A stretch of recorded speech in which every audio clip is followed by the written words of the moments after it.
Bienvenue dans le podcast Parents Inspirants, parce que chaque parentalité est unique, parce que chaque épreuve, chaque surprise nous construit et nous fait grandir. À chaque épisode, découvrez des histoires de parents, leurs aventures, leurs galères, leurs rêves, les événements qui ont un jour changé le cours de leur vie.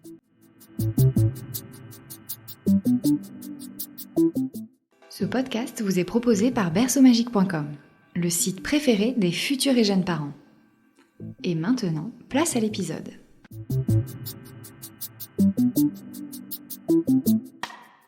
C'est un message d'espoir que je vous propose d'écouter aujourd'hui. Un message d'espoir pour toutes les personnes qui sont à la recherche de leurs racines. Élodie, qui témoigne aujourd'hui, n'a pas eu la chance de grandir avec son père. Depuis son plus jeune âge, elle a exprimé le besoin de connaître son histoire. Mais c'est vraiment en devenant mère à son tour que ce besoin devient de plus en plus fort. Elle ne dispose que d'un prénom et une région. Autant dire une aiguille dans une botte de foin. Au bout de nombreuses années de recherche, un nouvel élément vient tout bousculer. Je vous laisse découvrir cette fabuleuse histoire.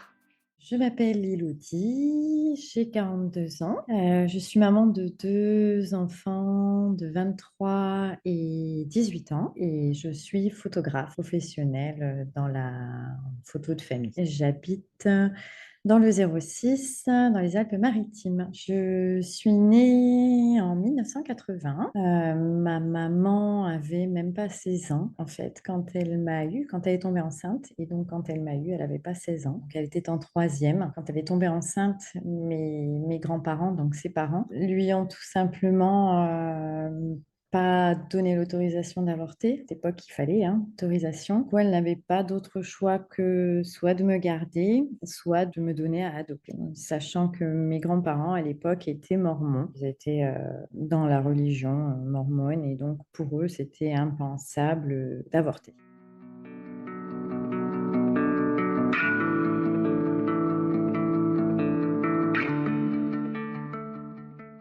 Par rapport à ma maman, forcément, à 15 ans, un choix très compliqué, hein. Devenir maman ou donner à adopter son enfant, enfin voilà, c'est vrai que j'ose pas imaginer la difficulté du choix qui a dû s'imposer à elle, forcément, à son âge. Donc, elle a pris le temps qu'il fallait pour prendre sa décision et elle a décidé de me garder. Mon papa, à cette époque, c'est les choses qu'on m'a racontées en fait. Elle ne savait pas apparemment qui était vraiment mon papa. Parce que bon, bah voilà, je pense qu'à 15 ans, 16 ans, ça peut arriver d'avoir peut-être un ou deux petits copains en même temps. Apparemment, les choses n'ont pas été dites. Personne n'a vraiment cherché à savoir qui était le papa de cet enfant qui allait venir au monde. Donc, quand j'arrive au monde, en fait, ma maman habite chez ses parents, donc il n'y a pas de papa. Et elle va demander plus tard, quelques mois plus tard, son émancipation. Elle va demander son émancipation parce que, voilà, elle souhaite que sa fille grandisse dans un environnement différent de ce qu'elle a vécu. Et elle aura son émancipation et nous irons toutes les deux en foyer pendant quelques temps. À l'âge de 4 ans, je crois, à peu près, je devais avoir 4 ans.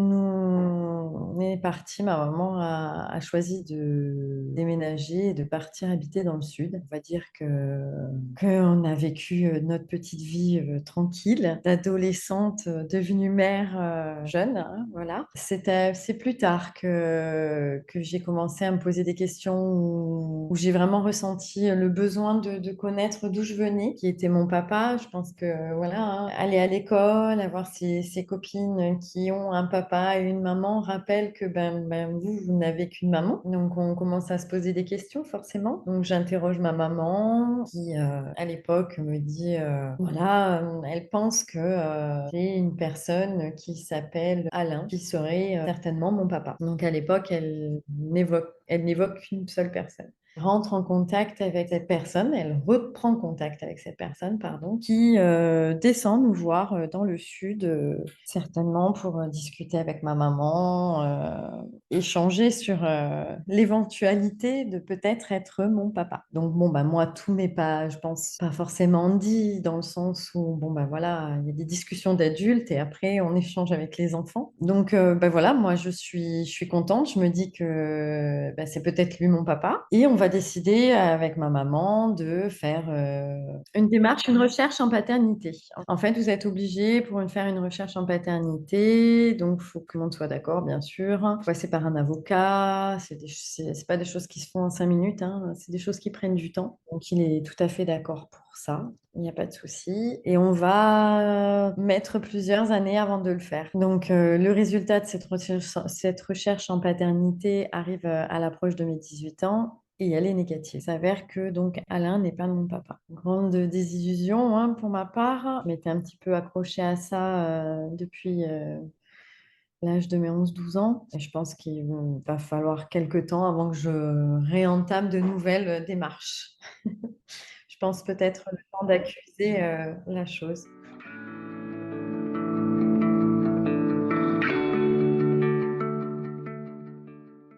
Alors, elle ne vivait pas avec Alain. Elle avait refait sa vie, plus ou moins, avec le papa de ma petite sœur. Parce que j'ai une petite sœur qui est née, on a 6 ans d'écart.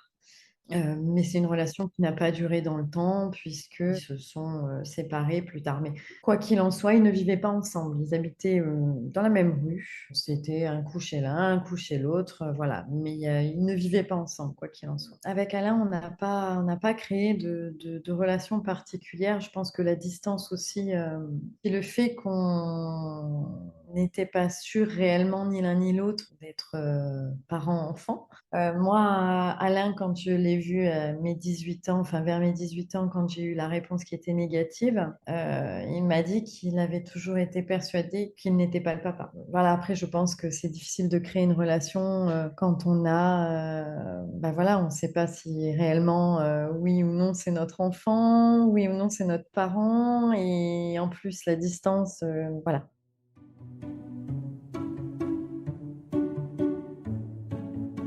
Moi, j'avais pas d'autre choix que de continuer à avancer. J'ai aussi ma vie personnelle qui se mettait en place à l'âge de 18 ans, que ce soit professionnellement parlant, que ce soit, voilà, j'avais mon mari actuel qui est mon amour de jeunesse. On s'est rencontrés à l'âge de 15 ans, à 19 ans, enfin à quasiment 20 ans, et j'ai mis au monde mon premier enfant qui s'appelle Adrien. Après, je fondais ma propre famille, donc j'avais peut-être moins ce besoin de rechercher qui était mon papa, du moins pour le moment. Avant la naissance de mon deuxième fils, ma maman me dit que la seule chose qu'elle peut me préciser, c'est qu'éventuellement, il y aurait peut-être un Nicolas qui pourrait être ce papa que je cherche tant. Et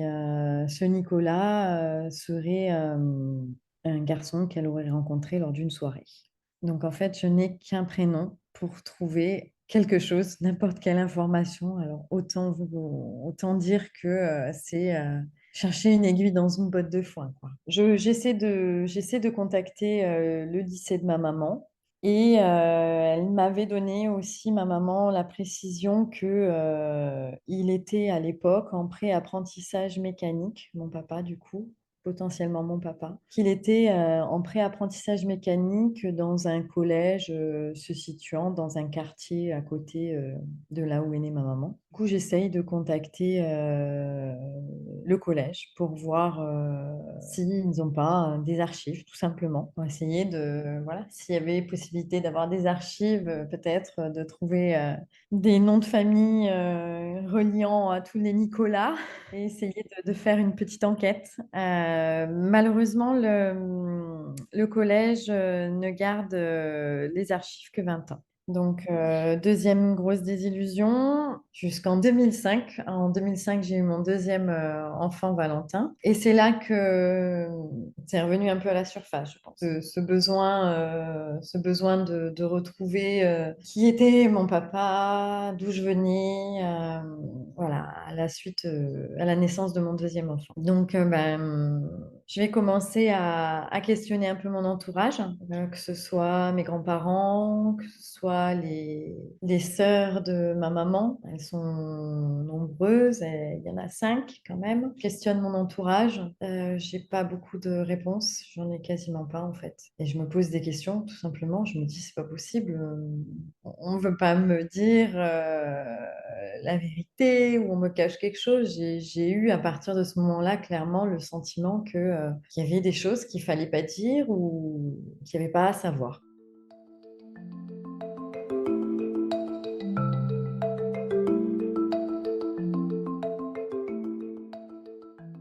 Et là, l'arrivée des réseaux sociaux en 2008, à peu près 2007, 2008, commence à arriver.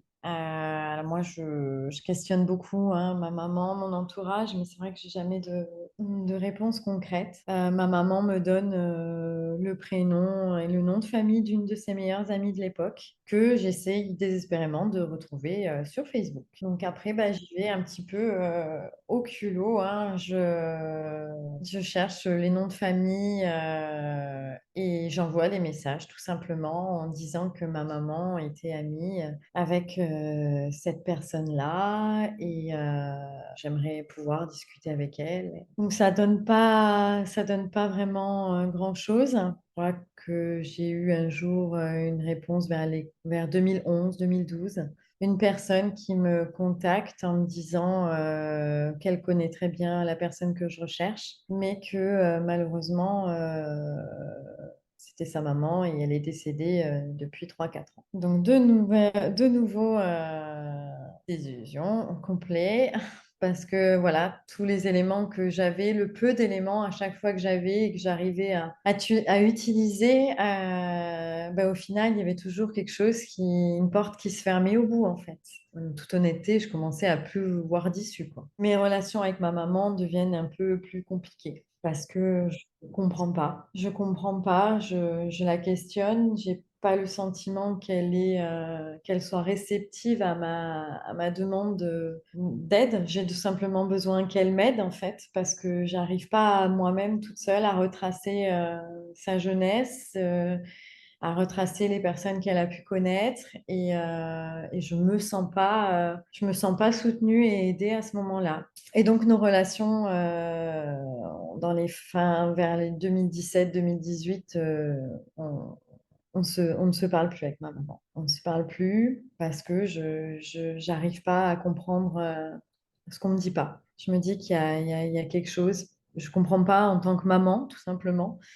Je comprends pas en tant que maman que personne, que ce soit à l'époque, se soit demandé qui était le papa de cet enfant qui allait venir au monde. Je comprends pas que personne se soit posé la question. J'ai toujours, avec ma petite sœur avec qui on est très proche, de longues discussions avec elle et je lui dis clairement, l'impression même peut-être d'avoir été issue d'une catastrophe, peut-être d'un viol, de choses comme ça en fait. Je comprenais pas.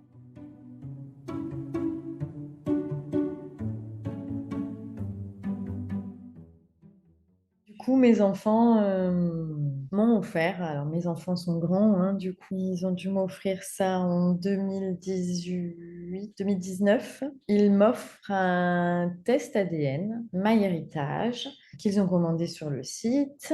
Alors, c'est vrai que bah, j'étais super contente, hein, ça c'est une évidence. Mais pour moi, on va dire que ça allait me donner des informations sur mes origines, rien de plus. Et en fait, je n'aurais jamais imaginé la puissance de ce test, tout simplement. Donc, je fais le test, je le renvoie. Donc, sur le site MyHéritage, vous devez vous créer un compte. Et puis, bah, les résultats tombent. Et en fait, comme vous avez créé votre compte, ils vous mettent voilà, bah, vos origines. Vous avez tant de pourcents d'Italie, tant de pourcents d'Espagne, enfin voilà, peu importe. Et ils vous mettent éventuellement en relation avec des personnes qui ont un pourcentage, même tout petit, même pourcentage d'ADN que vous. Bon, bah, je suis inscrite, je regarde, mais personne, enfin voilà, ce sont des personnes très éloignées, avec un pourcentage d'ADN très très faible. Donc, enfin voilà, il n'y a pas d'autres informations que des origines, on va dire.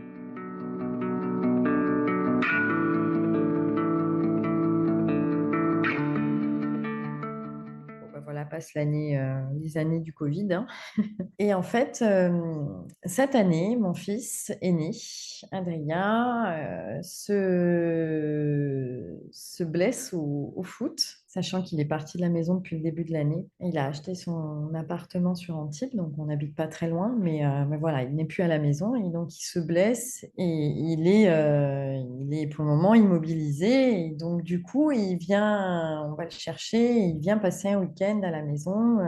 Comme ça, pour être ensemble et puis profiter d'être ensemble. Du coup, c'est là que mon fils profite de me dire, Maman, tu retournes souvent sur le site MyHéritage. Et c'est vrai que non, pas du tout. Je n'y retourne pas. Je n'y retourne pas parce que je pense que tout simplement, j'imagine pas quelles pourraient être les conséquences de ce test, en fait. Et il me dit, allez, viens, on se pose et on se connecte ensemble et on regarde. Allez, bah, il était là, donc on s'est dit, allez, c'est vrai que je prenais jamais forcément le temps de le faire. Il m'avait déjà relancé plusieurs fois à me dire, maman, regarde, connecte-toi, essaye de regarder des fois. Je vois souvent sur les infos des gens qui ont retrouvé des membres de leur famille comme ça et tout. Donc on se connecte et puis là, ben, il se connecte à mon compte, je le laisse faire et tout et il me dit, maman, il y a une personne qui a un très gros taux d'ADN, très gros pourcentage d'ADN identique à toi. Je dis, ah bon? Il me dit, oui, potentiellement, ce serait ton oncle. Ok, alors là, je vous avoue que forcément, on a commencé à être un petit peu, enfin voilà, hein, tout excité. On se dit, c'est pas possible, qu'est-ce qui se passe? Enfin voilà, on est peut-être sur une piste. Donc, on a un prénom et un nom. Donc, du coup, avec mon mari et mes deux enfants, on se met à chercher sur Facebook. On l'a intitulé après coup, l'enquête corse. Parce que ça a été, voilà, ça a été une enquête. C'est pas facile de retrouver, des fois, tout n'est pas, toutes les informations ne sont pas sur Facebook. Donc, en fonction des commentaires sur des photos, on en a conclu que telle personne était, le frère de telle personne et ainsi de suite. Donc, on a essayé de faire un petit peu un arbre généalogique, entre guillemets. Mon grand me dit, écoute, tu devrais envoyer un message potentiellement à cet oncle. Je dis, ouais, mais on regarde, on voit qu'il n'a pas été connecté avant. Enfin, la dernière fois qu'il a été connecté, c'était il y a 3 ans. Donc, bon, bah, je me dis, si on attend 3 ans pour avoir une réponse, ça va être compliqué, quoi. Et donc là, on voit une jeune fille avec un jeune homme considère par notre petite enquête qu'ils sont frères et sœurs, mais rien de sûr. Mon fils me dit, maman, envoie-lui un message. Et là, je lui dis, mais ouais, mais t'imagines ce que je peux envoyer là comme message? Je peux envoyer une bombe dans une famille, quoi. Enfin, voilà, je sais pas comment ça peut être pris. Et je veux surtout pas mettre la zizanie dans une famille. Enfin voilà, c'est pas mon but, quoi. Parce que ce Nicolas, donc potentiellement mon papa, lui n'était pas sur Facebook. Du coup, donc on n'a pas réussi à le trouver lui directement. Et là, mon fils me répond, écoute, maman, à un moment donné, il faut que tu penses à toi et si tu veux retrouver ton papa, il faut que tu le fasses.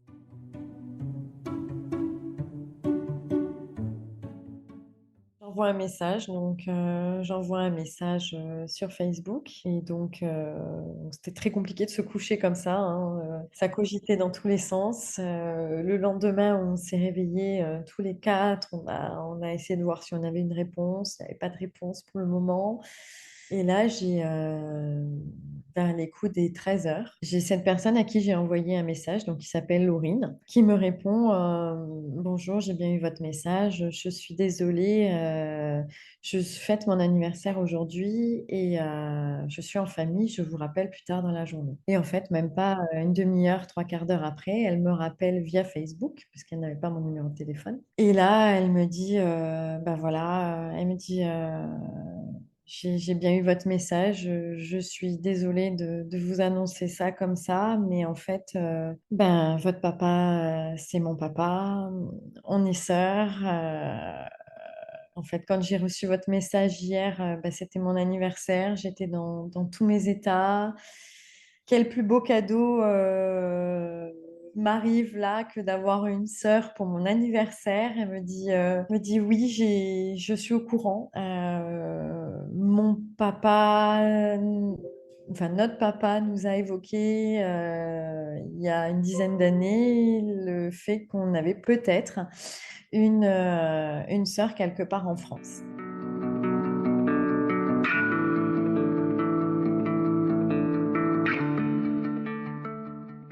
Là, j'y crois pas. Là, j'y crois pas. Je me dis, je suis entourée de mes enfants, de mon mari. Et je me dis, c'est pas possible, qu'est-ce qui me tombe dessus? Enfin, voilà, j'ai cherché pendant des années. Ça faisait, je pense, 4 5 ans que j'avais perdu espoir, hein.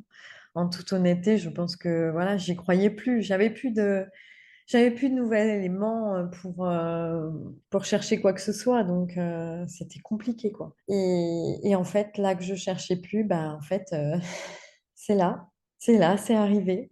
Alors, on a passé en toute honnêteté 24 48 heures avec mes enfants d'une intensité, mes enfants et mon mari d'une intensité énorme. Enfin, c'est indescriptible, indescriptible.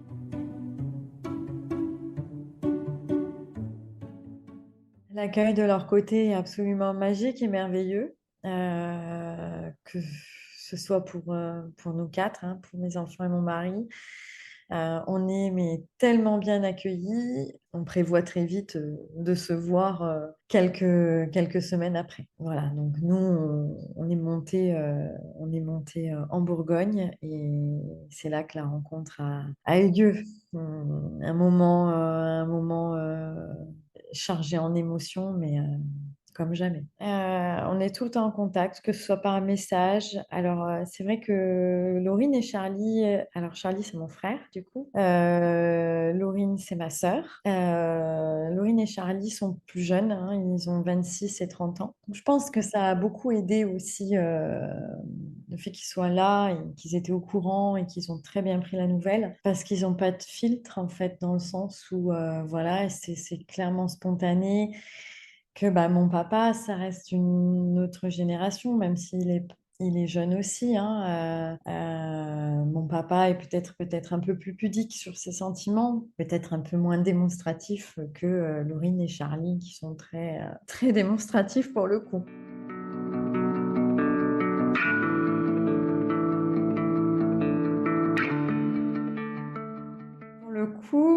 Pour le coup, ça nous fait une grande famille parce qu'en plus, ben, mon papa est issu d'une famille de... Ils sont 7 frères et sœurs. Donc ça fait un petit peu du monde tout ça.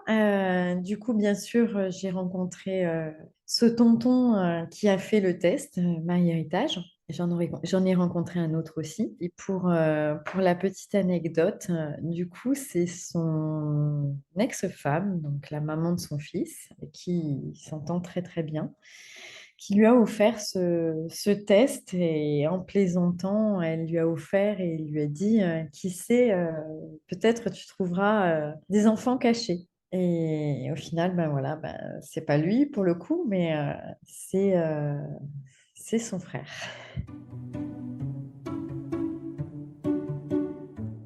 Du coup, voilà, je voulais remercier infiniment du fond du cœur, enfin voilà, mes enfants, Adrien et Valentin, sans quoi bah, tout ça ne serait jamais arrivé. Mon mari aussi, qui m'a toujours soutenue dans mes démarches, qui me connaît par cœur depuis des années. Et je suis surtout tellement heureuse d'avoir vécu ça avec eux parce que ça a été ce moment, on l'a vécu ensemble. Ces retrouvailles, on les a vécues ensemble. Je pense qu'ils étaient conscients, mes enfants, je pense qu'ils étaient conscients de ce besoin quand même que j'avais de savoir d'où je venais, tout simplement. Et c'est juste un cadeau merveilleux, le plus beau cadeau qu'ils aient pu me faire, ça c'est sûr. Mon histoire, au final, elle se termine, on ne peut pas dire se terminer parce qu'elle commence.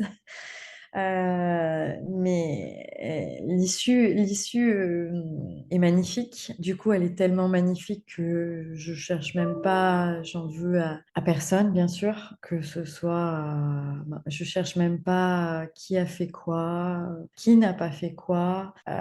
L'issue est belle et je veux tout simplement profiter pleinement de cette nouvelle histoire qui arrive dans ma vie, de cette nouvelle famille, de ces merveilleux moments qui sont à venir, de ces liens qui vont être à créer parce que ben, voilà, faut dire ce qui est, on a tout à construire, que ce soit avec mon papa ou que ce soit avec mon frère et ma sœur. On ne se connaît pas. Donc, mais on est tout le temps en contact, que ce soit téléphone, message. Et voilà, c'est magique et inespéré, tout ça. Je sais qu'il y a, il y a, il y a, il y a, il y a certainement, il y a beaucoup de gens dans mon cas ou dans un cas similaire qui ne connaissent pas l'un de ses parents ou même parfois même les deux. J'espère un message d'espoir, cette histoire, parce qu'au final, bah, je me suis quand même battue, même si j'avais vraiment pour le coup très très très très peu d'informations, même si ça a toujours été au final des désillusions. Le facteur chance y est pour beaucoup aussi, parce que la probabilité pour que mon oncle fasse ce test, s'il n'avait jamais fait ce test, on n'en serait pas là. Voilà, j'espère que donner un peu d'espoir aux gens qui sont dans la même situation que moi ou similaire. Ne lâchez pas. J'ai appris il y a peu de temps que ces tests étaient interdits en vente en France depuis le début de l'année apparemment. J'ai eu la chance, moi j'ai fait ce test en 2019-2020. À l'époque, c'était pas interdit. Apparemment, c'est interdit dans 2 pays d'Europe.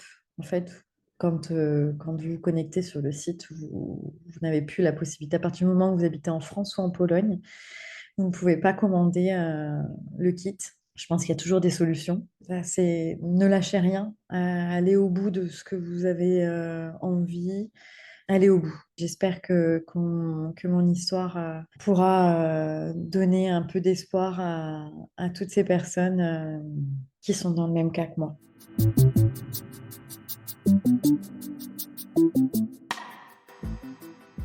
Voilà, l'épisode touche à sa fin.